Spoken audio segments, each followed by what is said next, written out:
And usually what we're seeing is like 92%, and we have now to be honest, is they don't have a detailed sales plan. So we're saying, like, oh, let's try a little bit Facebook, let's try a little bit content, let's try a little bit this and that.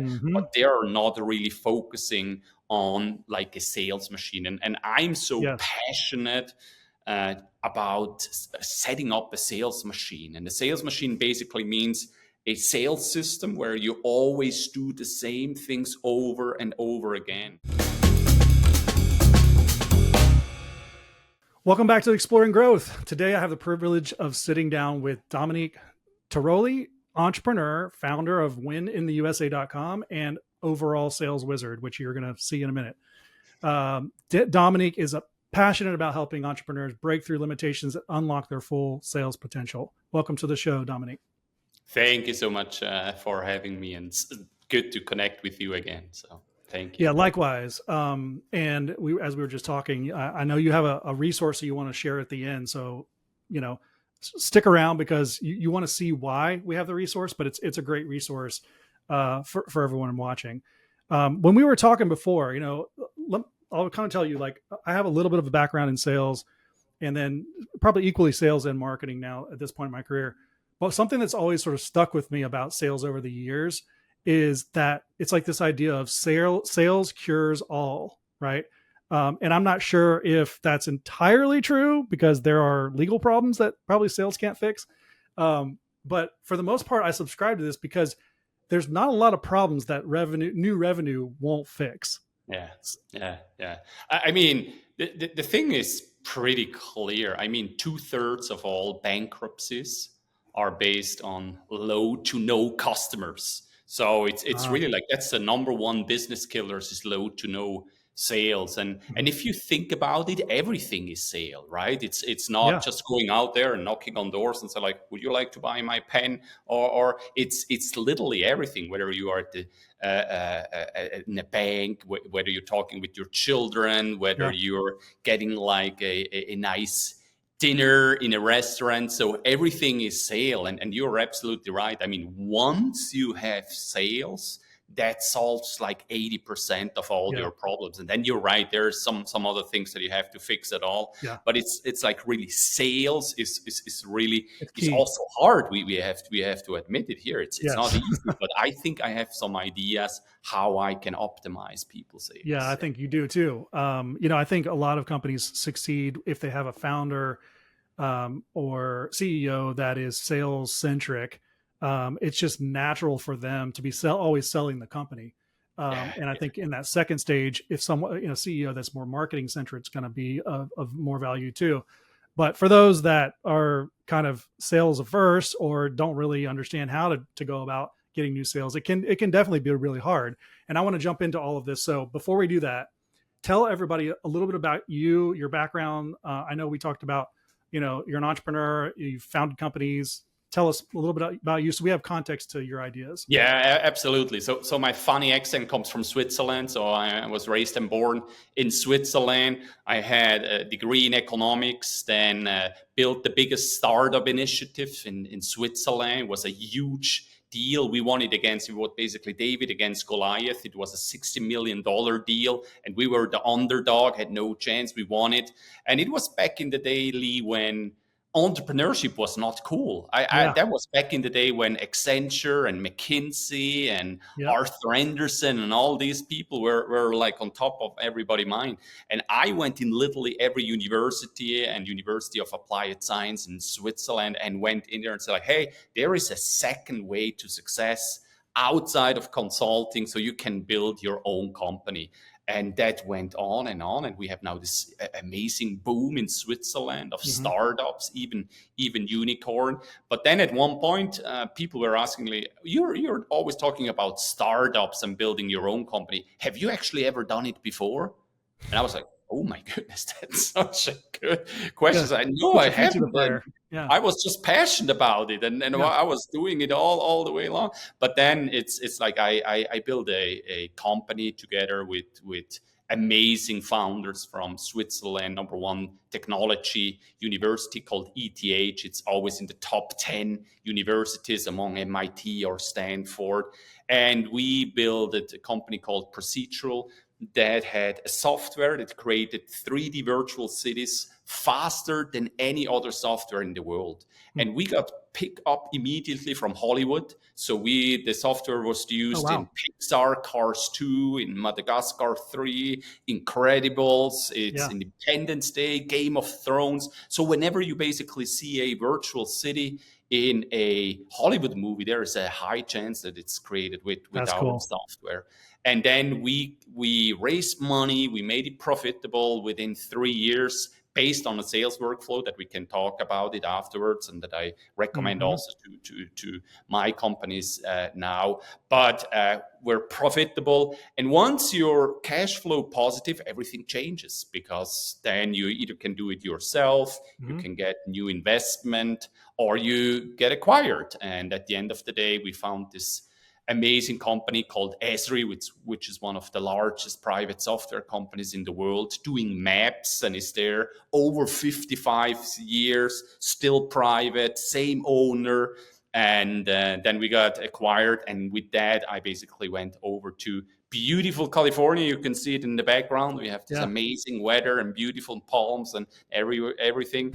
And I work now for Esri, and on the side, I'm helping because I'm very passionate about that. Small businesses, startups, but also big companies to optimize their sales. So that's in a nutshell. Yeah, that's amazing. And I know that pretty much everyone listening, unless they are of the smaller percentage that has all figured sales out and they're, off to the moon, everyone has always has some kind of trouble with sales. Yeah. So, thinking about the small to mid-size companies who are sales, maybe sales first, or they really do need sales. I also have sort of B2B in mind. Um, where would you say, like, where would you start with a company like that? Because, all these companies that are listening, I'm sure they either have a sales team that's not working, is not hitting their numbers, it has no direction. Maybe they haven't honed in their target audience, or their, fit product market fit isn't completely there. I mean, there's a whole host of problems that I could give. What's the first thing that you do when you work with companies like this? Yeah, that's such a good question, Lee. And usually it's not the what. So people are doing different things. It's the how they are doing it. Okay. Let me give you an analogy. I mean, we all can play tennis, but we cannot play like Roger Federer, for That's example. We right. can Yeah. all ski, but not like the best. So we are doing the same thing, but we're doing it differently. And Yes. usually what we're seeing is like 92%, and we have now to be honest, is they don't have a detailed sales plan. So we're saying, like, oh, Hmm. let's try a little bit Facebook, let's try a little bit content, let's try a little bit this and that. Hmm. But they are not really focusing on like a sales machine. And I'm so Yes. passionate about setting up a sales machine. And the sales machine basically means a sales system where you always do the same things over and over Hmm. again. And this is so important because 80%, 80% of sales is personal behavior. Do I send that follow-up email? Do I Yes. really prepare for it? I mean, I go in meetings and people are not prepared at all. They didn't even have looked at my LinkedIn profile and say like, Yeah. what is like important for that person? Because our own interest is always ourselves, but in sales Yes. it's the other side. You have to understand, Lee, what really drives you, Hmm. how can I capture your attention? And in these days it's like, I mean, we have an attention span of 8.25 seconds these days. Do Probably you it's know what probably going goldfishes down. have? Every day goes down. Yeah, do you know what goldfishes have attention span? Maybe 9. 9 seconds. So it's Yeah. like we have less attention span than a goldfish. So Yeah. to really capture the attention is number one. And Yeah. then number two is building trust. And that's it's really building trust is something if we connect with each other and Right. I really understand what you want to do and where you want to go. And if I Hmm. stand your problem and I have a solution, then I earn your business. And that's really the whole context of the sales machine. And I'm so passionate about building this sales machine so that you have the standards, so that you have the behaviors, Yeah. so that you can predict which sales you are doing, and then always measuring Yeah. whether something is working, because the market is changing all the time, right? And Yeah. what was working yesterday will not work tomorrow. So therefore, building these sales machines with the small business and startup is always my number one focus.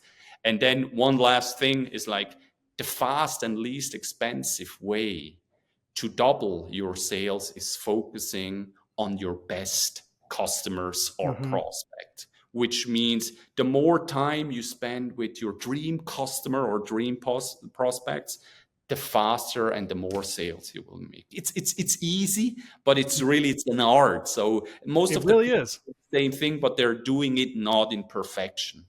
It sounds a lot like an art and a science kind of put together, because the first part of what you're saying is a system. It's very Yes. systematic. You do the same thing all the time. That's a machine.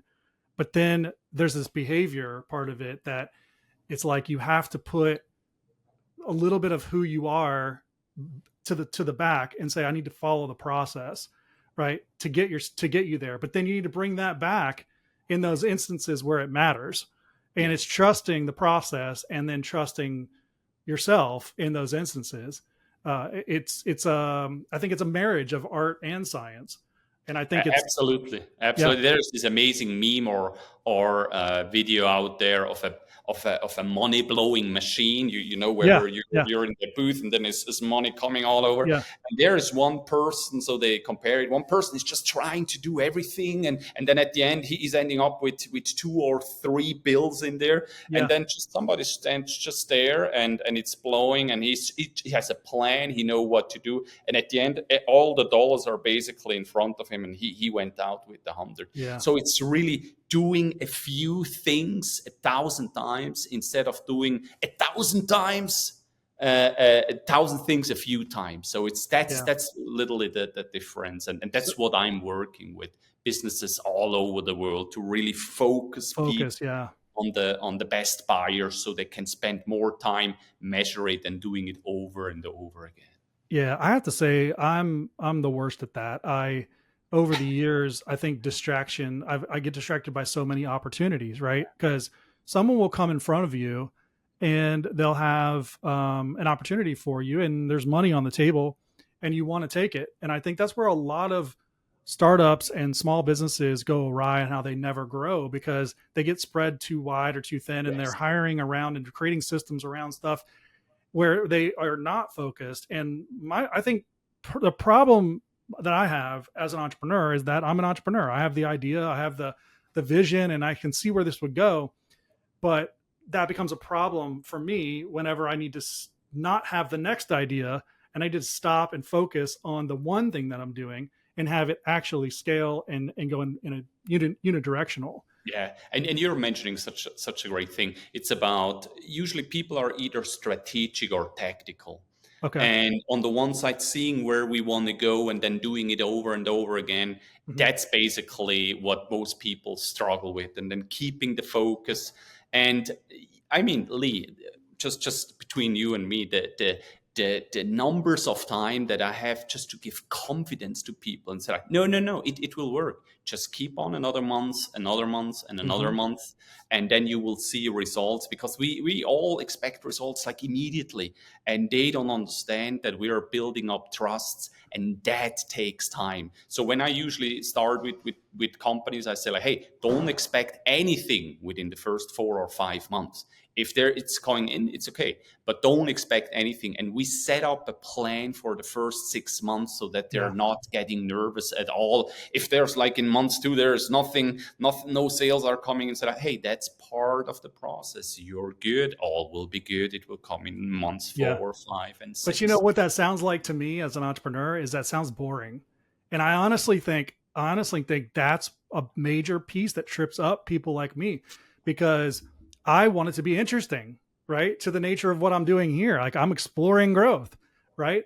I want to Yeah, talk to interesting people, boring and is always the best for me as an entrepreneur. If yes, it's boring and money's just coming in, yes, I'm completely good yes, with it. But you are mentioning also one thing that's really, really crucial for sales. So not be interesting, but be interested. And yeah, that's really the key. And that's really, I don't have to be interesting. I don't care whether I'm interesting or not. It's like I have to be interested in you and understand what you hmm, really want to do. And then I can earn your trust. And then at the end of yes. the day, also the sales. Yeah, you're getting to something else we had talked about when we were introduced, and that's the like who's the person in the role of sales, right? Mhm. So you're getting to kind of like one thing that I love and have adopted is the disc person, the disc. Mhm. I don't know if you use that at all, but Oh, 100%. yeah. And you want to introduce the concept or? Well, I think it's such an interesting concept because you have these four different sort of behavior types: Mhm. dominant, influencer, submissive, and Steady calculating. and cautious, yeah. Yeah, steady and cautious. And I'm they say a little bit of a What are you? unicorn because I'm an I see. So I'm like at odds with myself all the time. Where Uh-huh. I constantly want to explore new ideas and then build systems around them, which is a weird thing because I one of them eats the other, right? Uh-huh. So it's this constant like devil angel thing going on in my head. Are you creating a lot of project all the time, or can you stick with one? Well, so actually, I mean, you hit it right on the head. Like for a long time, I was always jumping from one project to the next, and that kind of gets to my point of being bored. I don't like being bored, which is such a weird concept of like how that's such a big thing, right? But recently, in the last couple of years, I've really been trying to hold myself accountable to sticking with one thing and seeing it all the way through. Hmm. And it is not easy, right? I mean, it's similar to like weight loss program or trying to start working out and following a program and not seeing the results you want for a little while. It's very similar because it's It's boring, right? You want to see it's results, you want to and move on. and again, it's 80% of sales success is personal behavior. It's Yeah, not about knowing the right tactics or yeah, using the AI. No, it's personal behavior. Can I manage the person in the mirror and say like, no, you have to send 8 follow-ups email. No, you have to pick up the phones yeah. and contact somebody because nothing will happen if you're not getting in contact, and we're most of the time in our own head and think what could Yes, be and what should be, and yes. not going out there and talking And and connecting with what if we people. do it this way this time, or what if we try Yes, this? Right. yes. That's what gets me because being in marketing and I'm big into marketing strategy. You know, who would have guessed? I see all the pathways that we could take, and I want to try them all Yep. because I want to see what they do. But in marketing, you get feedback sometimes quicker than you do with sales. Depending on what you're doing, and that just doesn't work for me. Like I want it to be interesting and not boring. And when Yeah, it I gets can boring, see it's like, well, yeah, it probably will work, and I do believe you that it will work, but I'm not going to be around for it to work.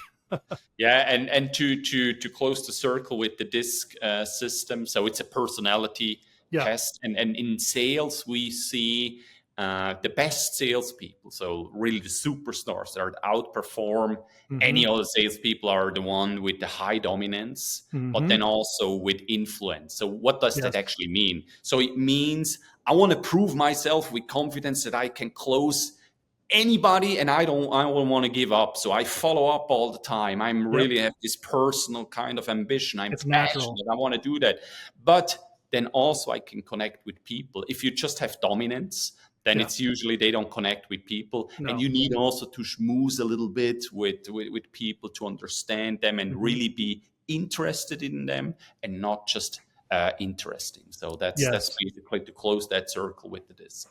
I've met a lot of salespeople that fit that description. Those are the ones that just naturally rise to the top. It doesn't matter what they're selling. And you And know why? why is that? Because they can show empathy, and we all like, nobody likes to be sold. I mean, That's right. if you sold me, I was like, no, You, I don't you want to want to do that. relate. But if you educate me, if you earn my trust, Hmm. then I will definitely buy from you. And I'm just in the market here for a new HVAC system, Yeah. and I have this fantastic HVAC guy called Nick. Hello, Nick, if you're listening and watching to it. And he always treated me so good. I have such a high trust, and Yeah. I will go with whatever he will recommend. I don't care whether it's $2,000, $3,000 Yeah. more expensive. If Nick is recommending me that, then I'll do it. And that's, he has my attention, he has my trust, and then price is really in the background. And that's really that lesson from Yeah. from we don't like to be sold, but we like to be educated, and we like to Yes. have trust, and we buy from people that we actually like. Yeah, I believe that 100%. Yeah. And as you're saying that, it makes me think. Um, I've always heard that salespeople are the easiest ones to be sold. So do you think that that's what's happening with Nick, or does he just have a good sales process? Yeah, and again, it's the biggest problems that we see in the market is these days attention. Yeah. How can I go through the noise? And So there are certain techniques that I teach and I go through, but it's mainly about basically shifting the selling criteria. So if I yeah, go to you, Lee, and just say like, hey, buy, you say like, no, no, thank you.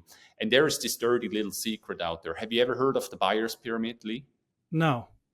So the buyer's pyramid, if we would ask now your audience, who is currently in the market Oh to buy yes, yeah, a car, yeah. I then haven't heard it been called the buyer's pyramid, but yeah, I know what you're talking about. Yeah, yeah, at every moment in time, there's only between 3 and 7% of your dream customer, the perfect dream customer, that's right. just 3 and 7% are buying right now. Yeah. Others are they just bought, they don't need anything in the next 2 3 years, they don't Hmm. know whether they need it. So instead of just selling and saying like buy and cheaper, Hmm. cheaper, cheaper, I try now to educate people so that 100% think like, oh, that's interesting. I want to I Hmm. want to know more about that.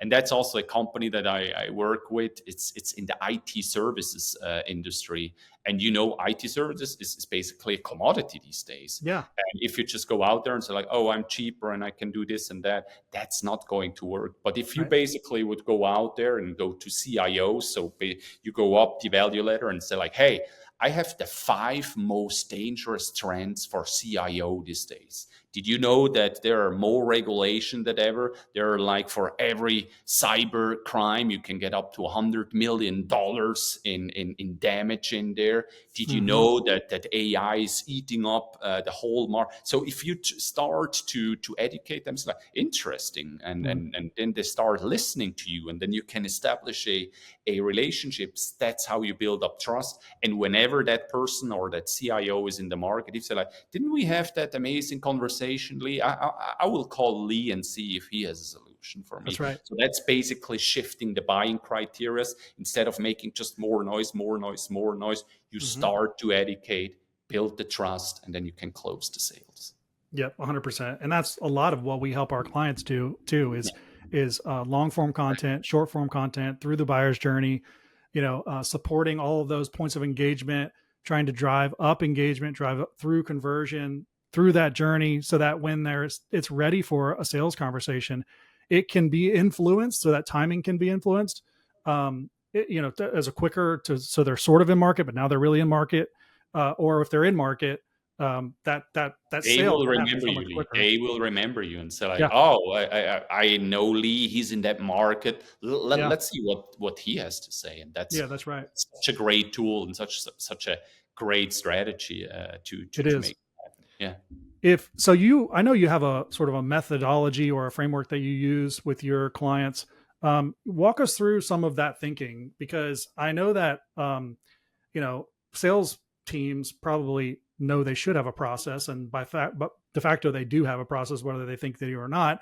But a good sales process is really going to be key to increasing conversion for not only into the process but through to the sale. Yeah. So yeah, talk to us about that. Yeah, absolutely, and that how I cover it. It's total sales optimization and building this sales machine. And again, at the beginning, it's about attention. How can I get noticed by my dream customer? And you will laugh now, Lee, but I'm starting to send out more and more physical letters through Mm, mail and yeah. adding a little gift in there and sending that every 1 2 weeks. So, example, stopwatch. I put Hmm. in there a stopwatch and say, like, the clock is ticking. Are you ready yet? Or a Rubik's cube. Let me solve you this puzzle. And Yeah. or are you puzzled about sales? So I started really to send out physical letters. Yeah. Why? Because people don't get so many letters these They don't days. get them at all. Yeah. And then Yeah. if you have one and it's well written and there is a Yeah. little gift, and it doesn't have to be too big, the gift, or you don't want to bribe. It's just something so like, that's Yeah. interesting. And then first they think like, Lee's crazy. He's sending me a Rubik's Cube Well, it or does. It will raise their eyebrows. They will yeah. think about you in a different way. And then they, after 4 times, if you send it like for a month, they say like, why is he sending me again? And you Yeah. don't. And then after 2 months, 3 months, people are calling you back and say like, hey, can you have this innovative kind of gifts in here and Yeah. this campaign? Can you help us do the same because we struggle with Yeah. getting the attention? And Well, then you start that process. And then the biggest thing is, once you have the attention, you build now trust, and you build trust yes, with educating people, not selling. Nobody likes to be sold. Everybody likes to be educated. So that's right. people like to go on Amazon and find out stuff and research and Yeah. buy the right kind of thing. And that's basically the process that you have to do. And how you do that, I mean, just take doctors as a role model. They ask a lot of questions. They're like, hey, in a Mhm. perfect world, how would that look like? What are you experiencing now?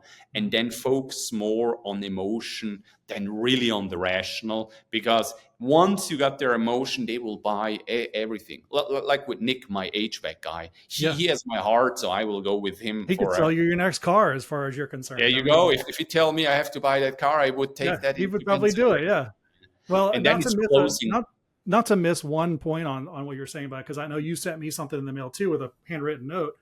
You know, I have this on my desk, and I just went through my office to kind of clean stuff out. But you know, this cost you money to print. Like, this is a legitimate piece of a publication, and a handwritten note's nice. So I kept it on my desk, right? And I think there's a piece of that nurture campaign you're talking about, that's a real thing, where if there's something physical people don't want to throw out, they put it on their desk. And actually, I was talking to a client the other day who had done some direct mail years ago, and one of her prospective clients kept it literally on her desk for like 3 years. Yeah, yeah. And the need came up. She pulled it up, called her, and yeah. I mean, there's even calendars. I will probably now make some calendars for my Swiss friends Yeah, with beautiful pictures with palms and that'd suns be from great. Yeah, California. They will keep it on their desk and they will say, because they always have like snow and bad yeah, weather, they will yeah. keep that on their desk. And whenever they have needs, they say, like, oh, it's right in front here. And you had this amazing podcast about an entrepreneur who has that mailing business. So these days, it's really Yeah, easy to do the Zero mailing. mail. Mm-hmm. And I was like, oh my goodness, that's so genius. I Yep. missed that option with the gift. I think I have to contact that person. But if Yeah. you just can automate basically mailings with Yep. gifts together, that's like sending out emails, but with actually an Yeah. attention rate that is like 3, 4, or 5-fold what you're usually getting with emails. It is. And once again we have the attention, once we have the trust, then Mm-hmm. it's about closing the deal. And closing the deal, it's not like back in the days where say like, "Sell me the pen, Lee. How Yeah. can you sell me the pen?" Like, no, it's I not don't want about a pen. you don't want a pen, and no, it's really about following up and really staying in contact. So we know that 82% of all the sales are closed after or on the fifth contact. And usually people make 2 calls and say like, no, people are not interested, so I will not Yeah. contact them again. But you these days you have to be always on there. And Yeah. I did a little research myself, Lee, just to understand how the best companies like Apple, Bank of America, Mm-hmm. or eBay, Amazon, how many times do they send me an email? What would you guess? How many emails does Amazon send me per month? Oh, probably one a day, or maybe 25 to 30.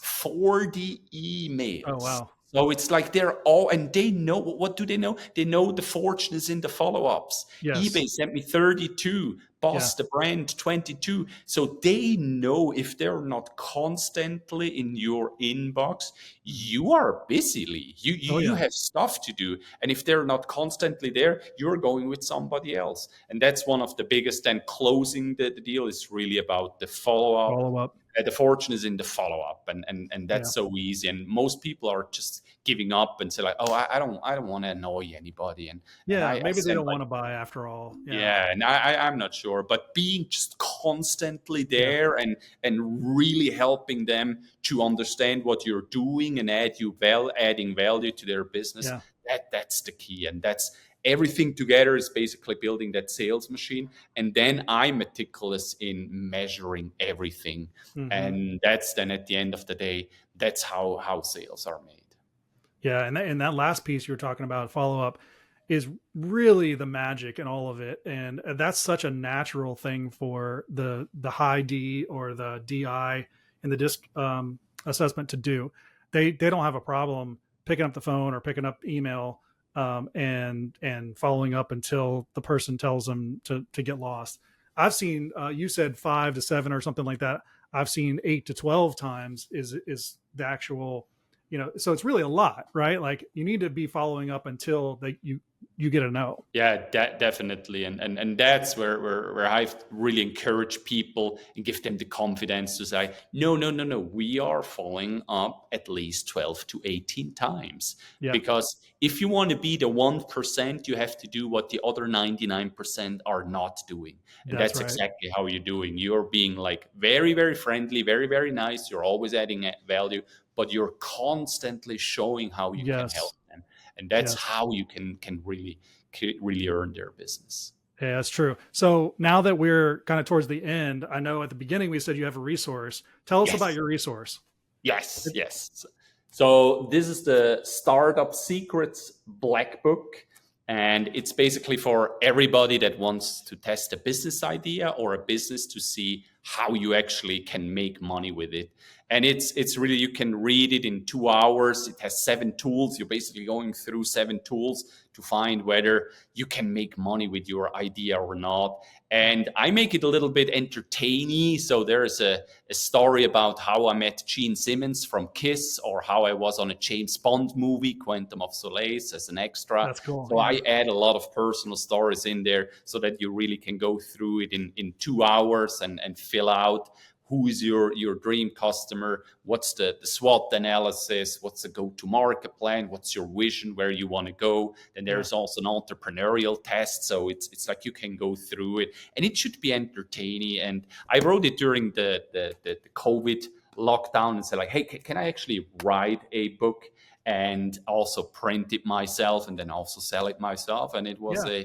a huge success. And here, by the way, nobody understand that. I will change that in the second edition, but that Yeah. should be Steve Jobs as the startup man. So you see here the goggles and Yeah. here his, and and that's the amazing thing. It was designed by Simon Otto.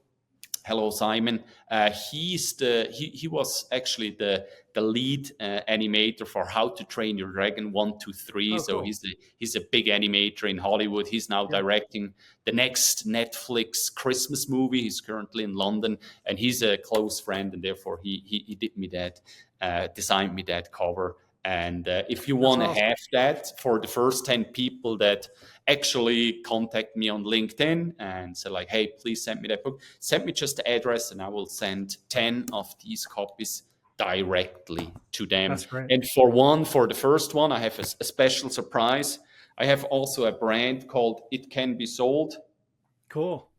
and that's a t-shirt. So for the first one who contacts me, then I will get also that t-shirt for that That's person. great. Thanks for putting that offer out there, and I'll link your LinkedIn bio there.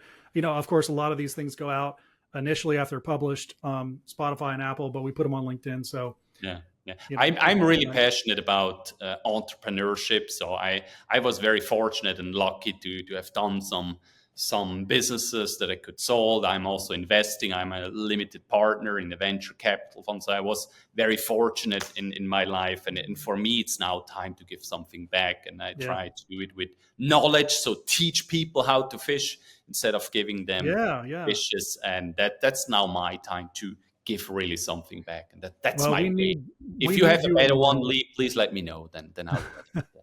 Well, we need people like you in the world that are passionate about sales, because it is a hard topic, I think, for a lot of business owners, and Yeah. a lot of them fail because of it.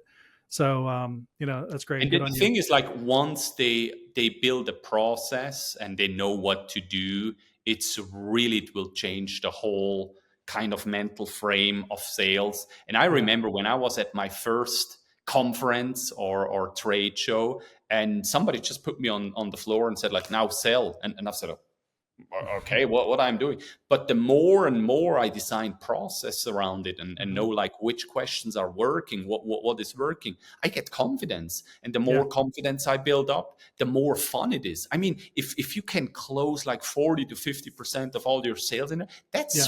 fun. That's actually Yeah. Yeah. really fun. Oh yeah. But you don't know it if you don't train it. Therefore, I told you at the beginning, it's not the what, it's the how you do it. So it's Yes. not everybody's doing sales, but how you do it makes the whole Yes. difference. And that's where I help startups and small businesses really to create that sales machine so that it's really becoming fun. And once you Yeah. close 40 to 50%, imagine how much fun that would be. Or if It you will. double Yeah. and triple sales every Yeah. year, Yeah. think about what your friends will say. Your friends are like, Lee, you're crazy. How do you do that? And then it's all becoming like this beautiful dance and game where Yeah. it's just increasing and growing like very, very, very fast. It's amazing. Thanks so much for your time. This has been great. Yeah, thank you. It's always a pleasure connecting with you. All right. Thanks a lot. We'll have you back sometime. Thank you, Lee. Bye bye.